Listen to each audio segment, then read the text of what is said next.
Baseball is almost here, and I can't wait, especially because we thought we weren't going to get it this season. I'm not an expert, just a diehard fan, and I wanted to share my 5 bold predictions for the 2022 season.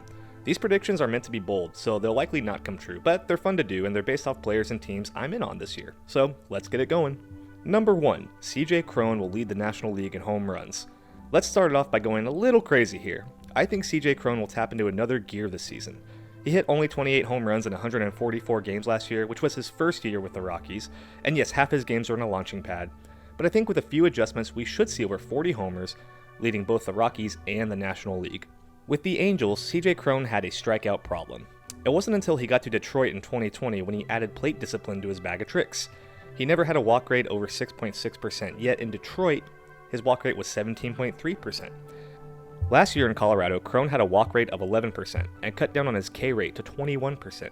These are good indicators that he's seeing the ball better and having a better approach at the plate, so perhaps he could hit another gear. His barrel rate's at 77%. If that ticks up a bit, we could see more balls leave the yard. Also, I'm buying in a bit on this Rockies offense. The addition of Chris Bryant plus the DH flexibility will give CJ Cron more plate appearances and more chances to hit absolute taters. Number 2, Tyler Stevenson will win the National League batting title. Speaking of great discipline, let me introduce you to one Tyler Robert Stevenson. No, he's not a poet. He's of the Cincinnati Reds. With Tucker Barnhart out of the picture, young Stevenson, the catcher, will get more opportunities to hit. Apparently he's going to hit in the 5-hole and could spend time DHing or at first base. Something about this kid's approach is intriguing. He uses the whole field and typically goes the other way on base hits. As you can see, when he hits a home run, he usually squares it up and drives it to center field, a la JD Martinez. His chase rate was in the 89th percentile, and his whiff rate is in the 83rd percentile. He has a patient, balanced approach for a youngster, and having a mentor like future Hall of Famer Joey Votto probably helps out a lot.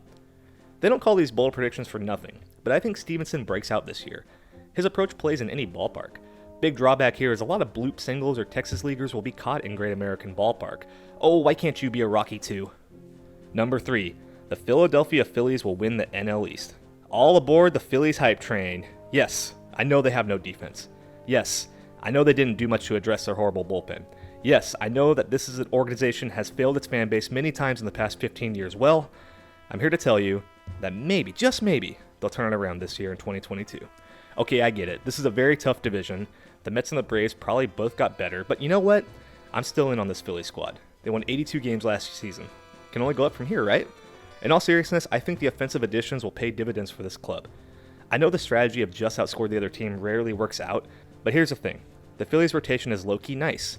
Led by Zach Wheeler, who had a rejuvenated 2021, Aaron Nola should bounce back, look at those XFIP indicators.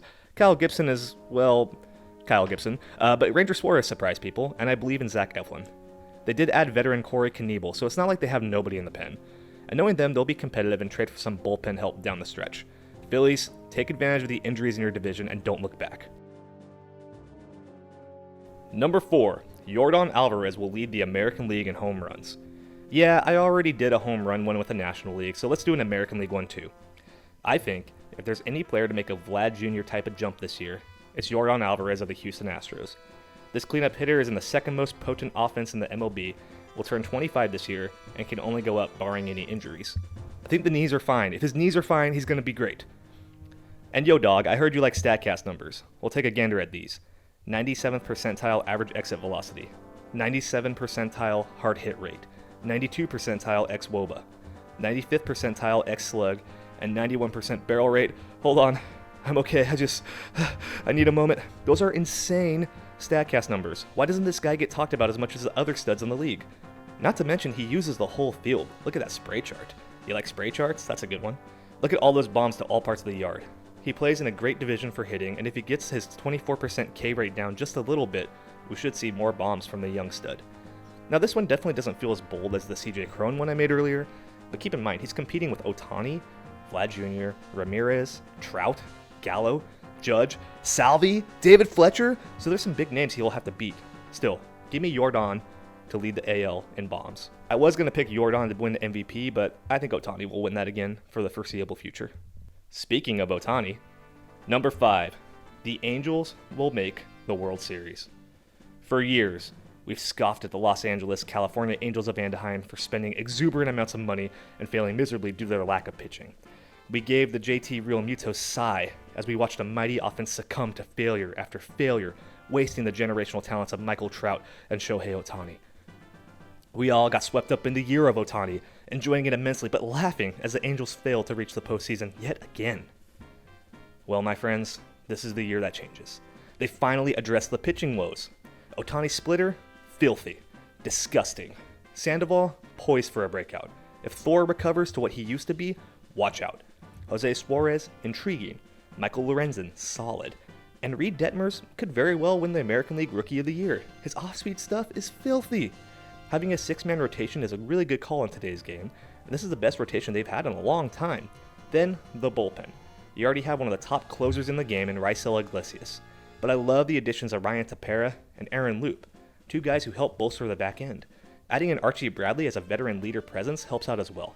Don't sleep on this rotation and bullpen. Finally, look, I know everyone loves the Seattle Mariners. It was so fun seeing what they did last year, and their broadcast team is incredible. One of the best in the bigs. But here's the thing.